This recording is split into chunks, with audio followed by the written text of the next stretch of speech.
بسم الله الرحمن الرحيم শুরু করছি আল্লাহর নামে যিনি পরম করুণাময় অতি দয়ালু। قل يا أيها الكافرون বলুন, হে কাফিরগণ, لا أعبد ما تعبدون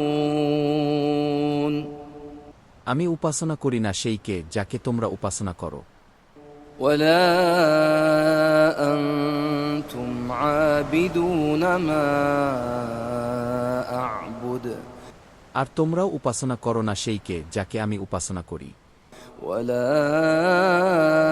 أنا عابد ما عبدتم আমিও উপাসনা করব না সেইকে যাকে তোমরা উপাসনা করেছ, ولا أنتم عابدون ما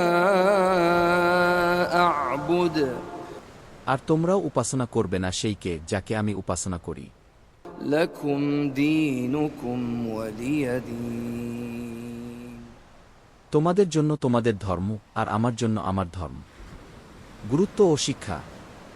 এই সূরা তাওহীদ, একত্ববাদ এর ঘোষণার একটি স্পষ্ট বার্তা। এটি ইসলামের সাথে অন্য ধর্মের যে কোনো আপোষ বা মিলন প্রস্তাব প্রত্যাখ্যান করে। এই সূরায় নবী সাল্লাল্লাহু আলাইহি ওয়াসাল্লাম দ্ব্যর্থহীনভাবে জানিয়ে দেন যে মুসলমানদের ইবাদত শুধু এক আল্লাহর জন্য এবং তারা কখনো শিরক করতে পারে না।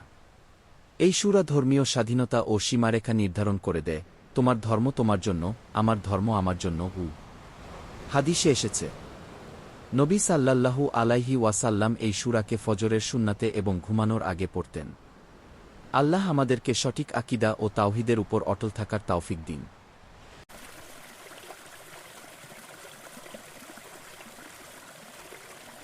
بسم الله الرحمن الرحيم قل هو الله أحد বলো, তিনি আল্লাহ একমাত্র। الله الصمد আল্লাহ সমর্থনকারী, অমুখাপেক্ষী। لم يلد ولم يولد তিনি কাউকে জন্ম দেননি এবং তাকে জন্ম দেওয়া হয়নি। ولم يكن له كفوا أحد এবং তার সমকক্ষ কেউ নেই।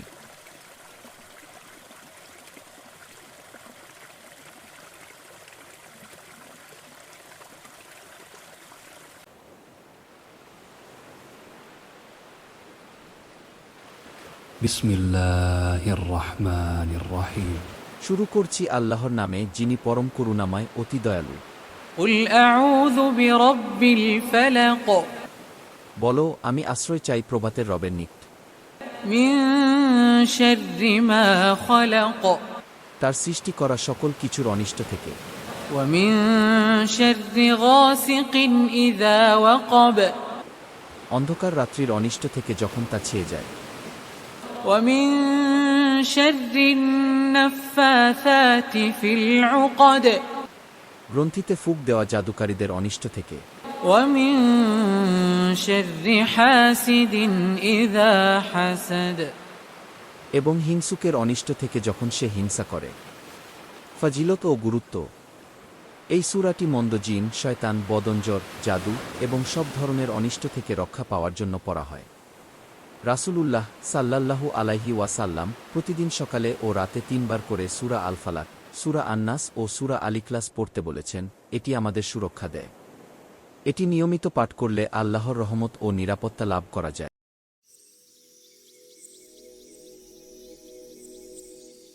বিসমিল্লাহির রহমানির রহিম। শুরু করছি আল্লাহর নামে যিনি পরম করুণাময় অতি দয়ালু। قل أعوذ برب الناس বলো, আমি আশ্রয় চাই মানুষের রবের কাছে, ملك الناس মানুষের বাদশাহের কাছে, إله الناس মানুষের ইলাহ প্রকৃত উপাস্যের কাছে, من شر الوسواس الخناس সেই কুমন্ত্রণা দানকারীর অনিষ্ট থেকে যে লুকিয়ে থাকে, الذي يوسوس في صدور الناس যে মানুষের অন্তরে কুমন্ত্রণা দেয় من الجنة والناس জিনদের মধ্য থেকে এবং মানুষের মধ্য থেকে। গুরুত্ব ও ফজিলত। সূরা আন-নাস হল অশুভ কুমন্ত্রণা, ওয়াসওয়াস, শয়তান ও মন্দ প্রভাব থেকে রক্ষা পাওয়ার জন্য একটি শক্তিশালী দোয়া। এটি কি মুআউইয়াতাইন কি দুটি রক্ষাকবোধ সূরা এর একটি, যা সূরা আল ফালাকের সাথে পড়তে বলা হয়েছে। এগুলো সকাল বিকেল ও ঘুমানোর আগে পড়লে আল্লাহর পক্ষ থেকে নিরাপত্তা ও আশীর্বাদ পাওয়া যায়। নবী মুহাম্মদ প্রতিদিন সকালে ও সন্ধ্যায় এই সূরা 3 বার করে পাঠ করতেন এবং এটি আমাদেরও পড়ার পরামর্শ দিয়েছেন।